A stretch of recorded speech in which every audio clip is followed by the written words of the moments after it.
Customer service starts from the first time that a customer rings the office. Important thing about gyms is that we answer the phones live.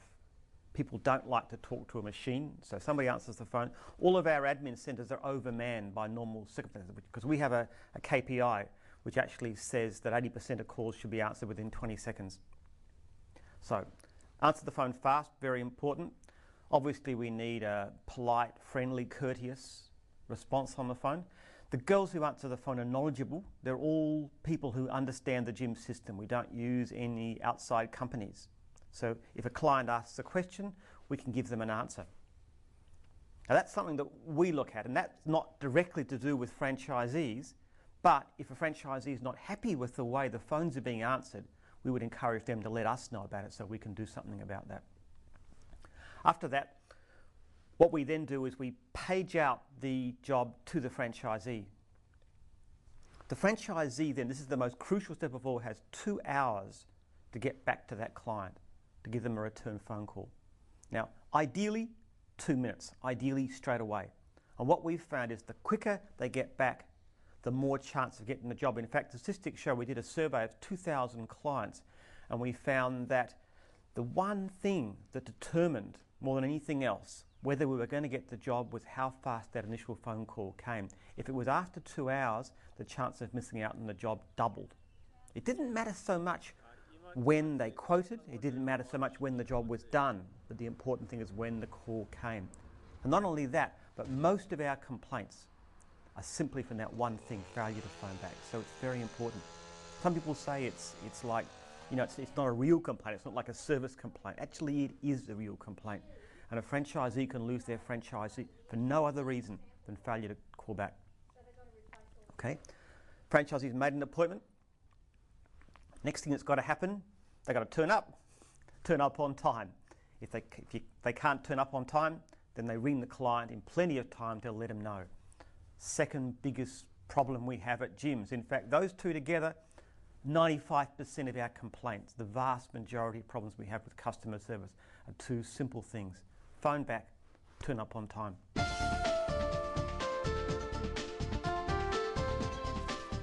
When a franchisee arrives, very, very important in terms of customer service is presentation. Wearing the full uniform, top and bottom, themselves and any workers. Vehicle and trailer properly presented with the correct signage. This is part of customer service too. We've found, for example, that customers from our surveys will pay on average about 15% more to somebody wearing a uniform to somebody not wearing a uniform. So we present well.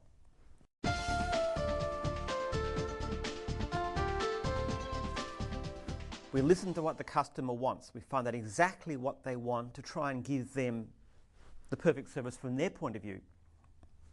We explain to them the advantages of our service. We're polite, we're courteous. That's probably the most difficult part to do because it's not totally objective. It depends on a person's salesmanship, but not terribly difficult overall. If any job over $100, at least we give a clear written quote, but under $100, good idea too, so a person knows exactly what we're going to do for them. And ask for the job.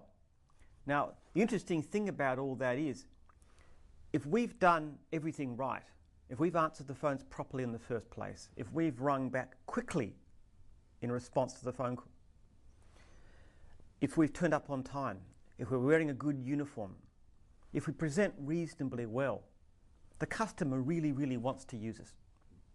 And most people would just pretty well accept the price. But what we actually would challenge our franchisees to do at that stage is to lose at least 25% of their quotes.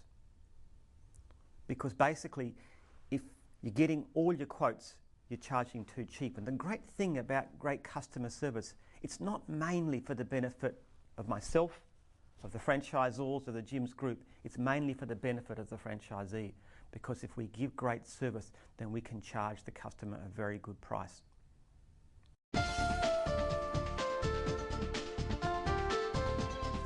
There's only really one simple rule, and that is we keep the customer happy.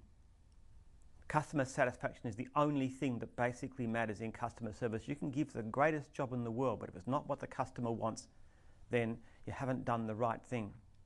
And of course, if you do far, far more than the customer wants, and it doesn't mean anything to them, then you haven't achieved anything extra. So our basic aim that we try and work on is that the customer be satisfied. Ideally, what we're after is we want to amaze the customer, we want to exceed their expectations. We want them to say, wow, that's fantastic. That is better than I expected. And it's a great thing to say, but we did a survey a couple of years back where we rang these 2,000 clients, as far as possible, one from every franchisee in the system, and we asked them how satisfied, and more than half, 52%, said we exceeded their expectations. And that's basically the reason why we find it so easy to find work in gyms in most divisions.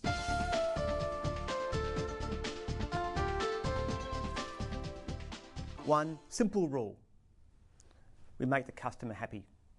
So 99% of the time, if a customer has a problem with a franchisee, they explain it to the franchisee and the franchisee fixes it. That's it. Vast majority of franchisees would never have anything else happen.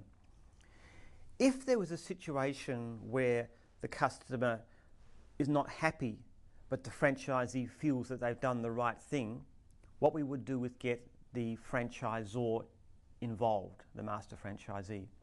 And he will come, or she will come, and inspect the job and see what they think needs to be doing. Now, if they can see a problem with the job in any way, and we will lean very much in the customer's direction, if there's anything at all wrong with that job, the franchisor will simply say to the franchisee, fix it. If the franchisee can't or won't fix it, then another franchisee is brought on, they'll fix it, and the first franchisee is billed. Now, in a very, very rare situation where the franchisor agrees with the franchisee, and sometimes customers can be unreasonable, we offer a mediator. We bring in somebody from the industry, could even be a competitor, could be somebody from the building association for the right division, some from the horticultural college for mowing, somebody who really knows their stuff. And we make a deal with the customer. We say, we will bring this person in to settle this problem, and we will do anything they say, no matter what it is, no matter what it costs. We actually pledge ourselves, we will fix that. And we'll pay the mediator. The only thing we ask from you as a customer is if there's nothing at all wrong, not even 1 cent to be spent on this job to fix it, then you pay the cost of mediation. That might happen, as I said, once a year to the whole gyms group. Very, very unusual. So the basic rule